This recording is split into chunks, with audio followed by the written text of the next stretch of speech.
Bien-aimés dans le Seigneur, bonjour et bon réveil matinal. Nous sommes réunis comme chaque matin dans le cadre de notre méditation quotidienne. La méditation quotidienne, c'est tous les jours de lundi à vendredi.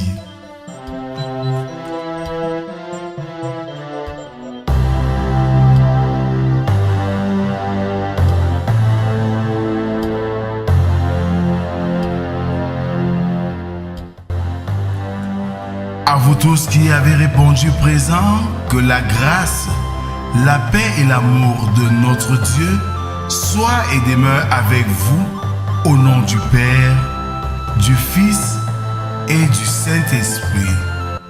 Amen.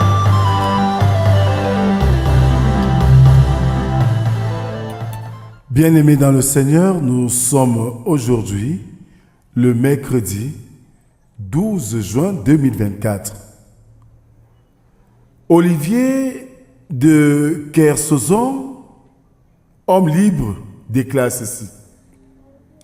Dans ces moments d'intense découragement, une phrase maladroite peut achever les plus vaillants. Un message sincère peut en revanche ressusciter les volontés moribondes.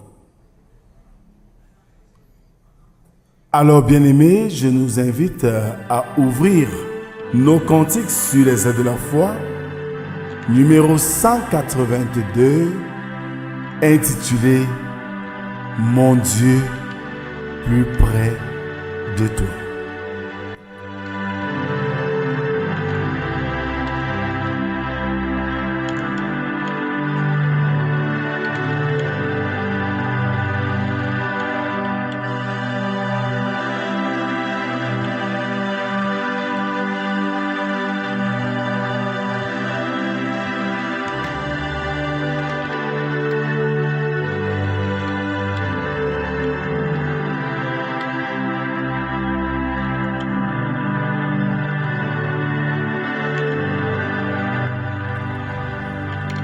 Mon Dieu, plus près de toi, plus près de toi, c'est le mot de ma foi, plus près de toi. Dans le jour, l'épreuve déborde comme un feu, garde-moi près de toi, plus près de toi.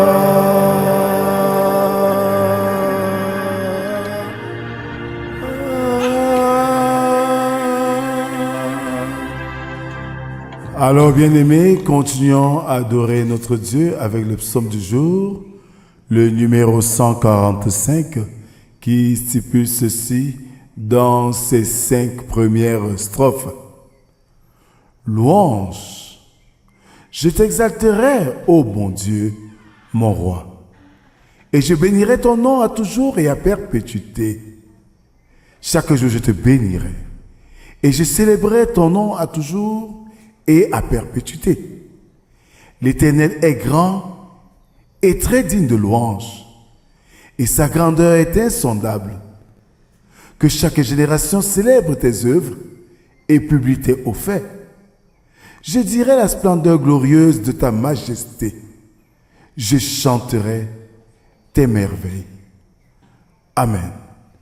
Je nous invite à la prière. Dieu très saint et juste, tu nous rassembles chaque matin autour de toi pour nous instruire, pour nous façonner par ta parole. Viens donc, Seigneur, en ce moment où nous voulons sonder tes saintes écritures. Viens nous parler, viens nous transformer. Amen. Ce matin, nous méditons dans l'épître de Paul aux Corinthiens, chapitre 15, versets 35 à 49. Épître de Paul, premier épître de Paul aux Corinthiens, chapitre 15, versets 35 à 45. Là, il est écrit: mais quelqu'un dira, comment les morts ressuscitent-ils? Et avec quel corps reviennent-ils? Insensé, ce que tu sèmes ne reprend point vie s'il ne meurt. Et ce que tu sèmes, ce n'est pas le corps qui naîtra, c'est un simple grain de blé, peut-être, ou de quelque autre semence. Puis Dieu lui donne un corps comme il lui plaît, et à chaque semence, il donne un corps qui lui est propre. Toute chair n'est pas la même chair, mais autre est la chair des hommes, autre celle des quadrupèdes, autre celle des oiseaux, autre celle des poissons. Il y a aussi des corps célestes et des corps terrestres, mais autre est l'éclat des corps célestes, autre celui des corps terrestres. Autre est l'éclat du soleil, autre l'éclat de la lune, et autre l'éclat des étoiles. Même une étoile diffère en éclat d'une autre étoile. Ainsi en est-il de la résurrection des morts. Le corps est sémé corruptible, il ressuscite incorruptible. Il est sémé méprisable, il ressuscite glorieux. Il est sémé infini, il ressuscite plein de force. Il est sémé corps animal, il ressuscite corps spirituel. S'il y a un corps animal, il y a aussi un corps spirituel. C'est pourquoi il est écrit, le premier homme, Adam, devint une âme vivante. Le dernier, Adam, est devenu un esprit vivifiant. Mais ce qui est spirituel n'est pas le premier, c'est ce qui est animal, ce qui est spirituel vient ensuite. Le premier homme tiré de la terre est terrestre. Le second homme est du ciel. Tel est le terrestre, tels sont aussi les terrestres. Et tel est le céleste, tels sont aussi les célestes. Et de même que nous avons porté l'image du terrestre, nous porterons aussi l'image du céleste. Amen. Bien-aimés dans le Seigneur, à l'écoute de ce texte que nous venons de lire, nous pouvons à l'entame l'intituler « La nature du corps ressuscité ». En bon enseignant, Paul anticipe une autre question que les Corinthiens pourraient se poser. Comment les morts ressuscitent-ils? Et avec quel corps reviennent-ils? La réponse à cette question est tellement facile qu'il juge stupide de se la poser. Il utilise ensuite un ensemble de la vie courante pour expliquer sa réponse. Les graines que nous plantons ne ressemblent pas du tout à la plante qui sortira du sol. Dieu donne mystérieusement un corps différent à chaque semence.